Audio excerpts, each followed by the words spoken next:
Most of us navigate our days in a state of exhausting, perpetual motion. We bounce from emergency to emergency, constantly putting out fires and making snap decisions on the fly. We like to tell ourselves that we have great instincts, but if we are being completely honest, we frequently confuse panic for intuition, disguising our anxiety in a trench coat and calling it strategy. The reason we get away with this is because reality has an emotional shock absorber. The real world is messy.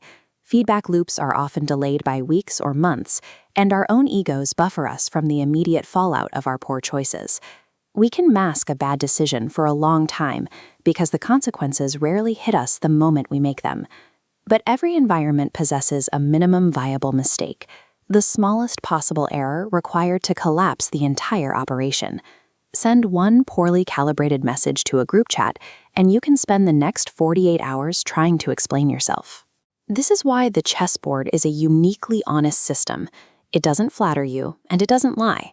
It simply presents the unbuffered consequences of your decisions, immediately and cleanly. To navigate the fragility of our own lives, we have to stop looking at the board as a game. We need to start treating it as a closed system simulator, the perfect diagnostic sandbox for testing the mechanics of systemic survival. In any system, expansion is a liability until you have mastered the hygiene of stabilization. On the board, this means castling the king and defending your pieces before launching an attack. Off the board, the protocol is the same.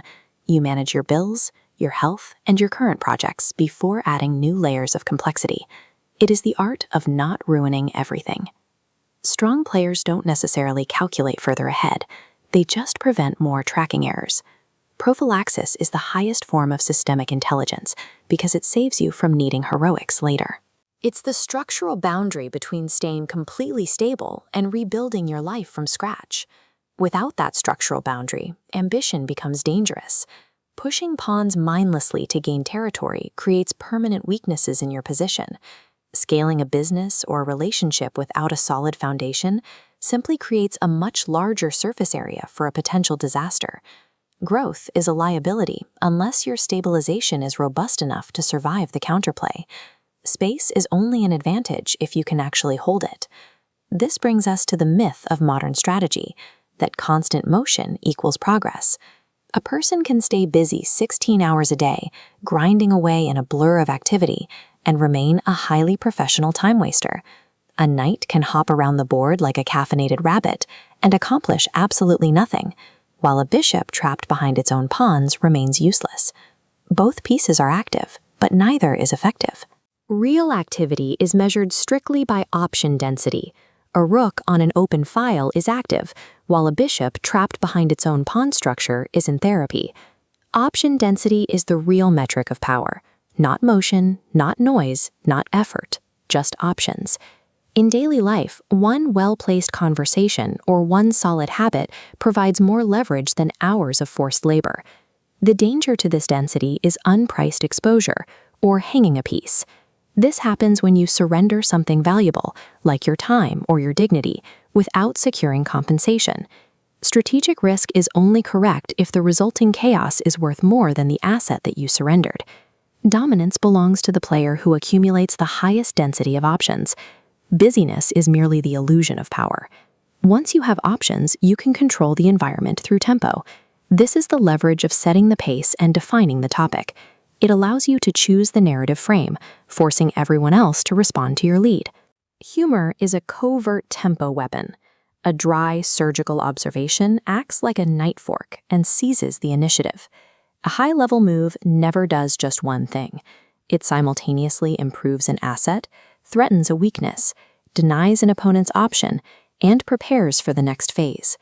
If a move solves 3 problems at once, you're playing the game correctly. In an environment defined by limited energy, one-dimensional moves are a luxury. If your action creates 3 new problems, you are struggling. If it solves 3 old ones, you are playing correctly. Mastering tempo and deploying multi-purpose moves allows you to stop merely surviving the rules of the system you are in. You begin actively dictating the terms of engagement to everyone else. Without stabilization, you have no foundation. Without option density, you have no power.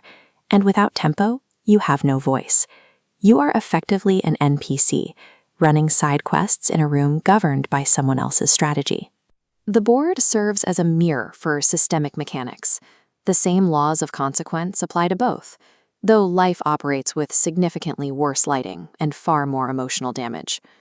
Treating your daily existence as a closed system forces you to stop lying to yourself. It demands that you establish ruthless boundaries, prevent tracking errors, and accurately price the risk of your own actions. You trade the exhausting, chaotic reactivity of daily life for calculated leverage. You stop hopping around the board, and you start accumulating options. Internalizing these unbuffered laws strips away the illusion of panic. You stop reacting to the chaos and begin directing the environment through your own choices.